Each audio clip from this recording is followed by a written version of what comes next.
Hello clients of balance. Today's short session is going to be about shoulders. There's a lot of tension going around at the moment, so we're going to help to relieve tight shoulders. All of the Pilates exercises that we all normally do when we pull the shoulders away from the ears are helpful, but we can be more specific on the shoulders themselves. So let's start by rolling the shoulders. My favourite thing is to roll shoulders backwards rather than forwards. We spend a lot of time with the shoulders forwards anyway, so rolling backwards I think works better. Hold on to the shoulders and roll the elbows. This helps to keep the whole shoulder girdle down, but gives you a bigger range. And then of course you can circle with the arms if the shoulder joint allows it.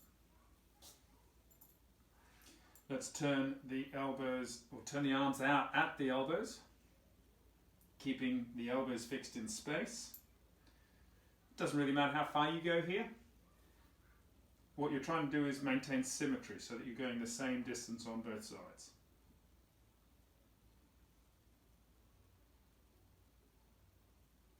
We can protract and retract, which is taking the whole shoulder joint forwards and backwards. Protraction and retraction. We can take it up and down into elevation and depression. And this is probably easier to be done down here. Now this is what we've done in your very first Pilates class. We talked about how do your shoulders feel when you shrug up and draw down. When we connect underneath the armpits, if there's a sense of tension above the shoulders, then there is an imbalance, and it means that there's a tension somewhere. Most people have it, so it's quite normal, but it's something that we want to try and alleviate because we generally spend too much time with our shoulders up like this. So 10 shoulder shrugs, and I'm more interested in the downward action than the upward action. Every time you think about it is going to help. These shoulder muscles start up at the base of the neck, so even our neck exercises are worth doing, where we turn the head,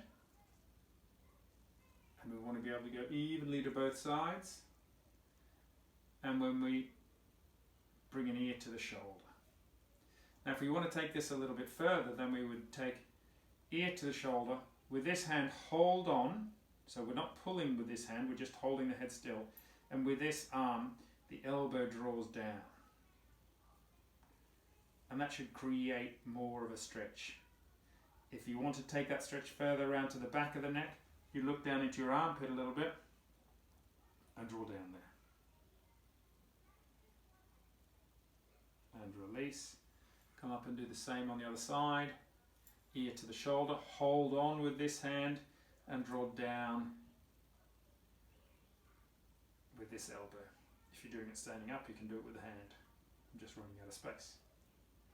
Look into your armpit if you want it further around to the back of the neck,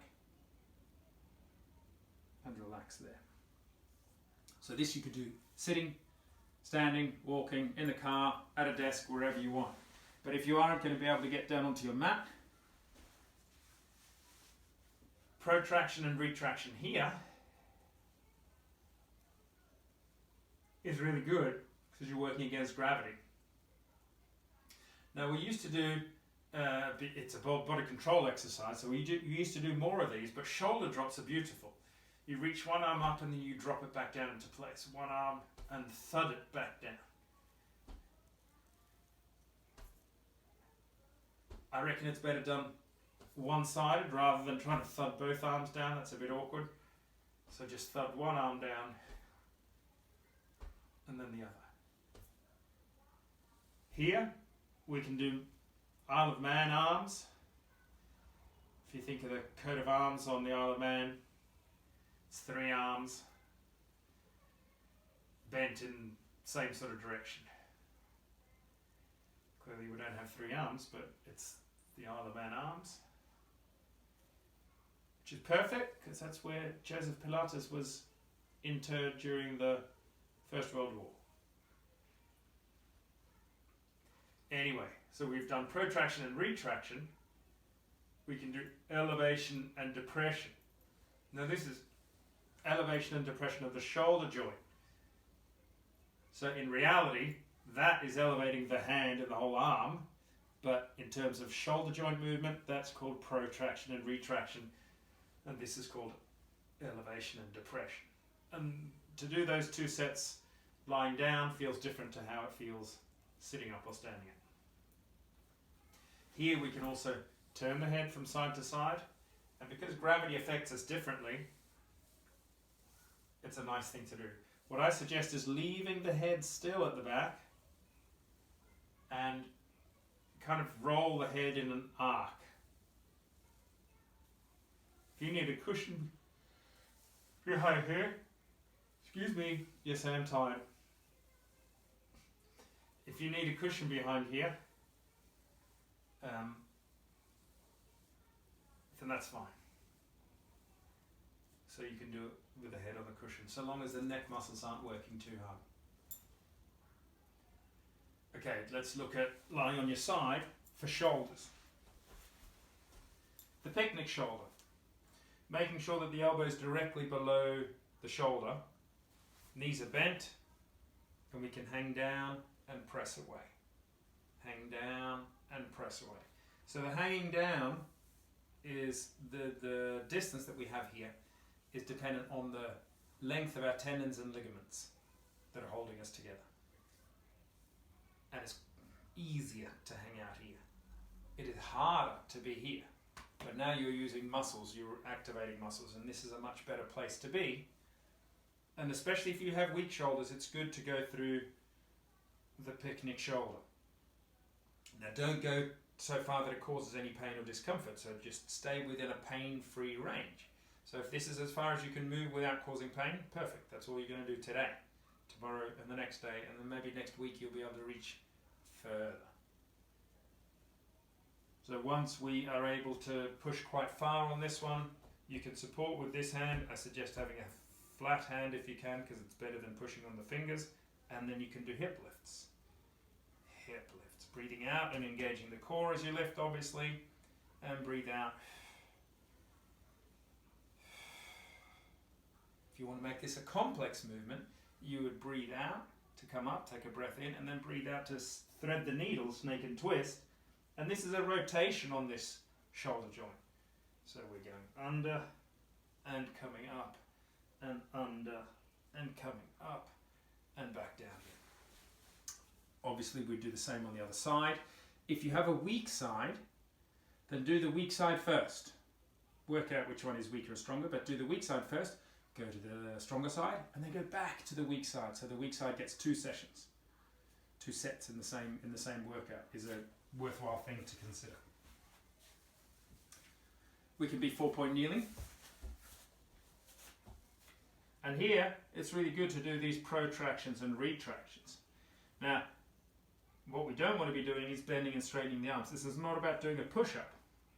Keeping the arms straight and taking the body through the shoulder joint and back up again, so that the spine is moving as a oneer, and we're not really doing a cat stretch here. Down and up, down and up. Now you could even do elevation and depression. It's not so much point doing that, but it's an interesting thing to think about. From here,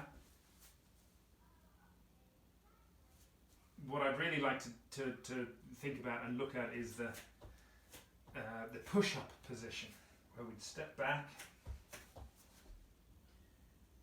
and we would do a protraction and retraction here.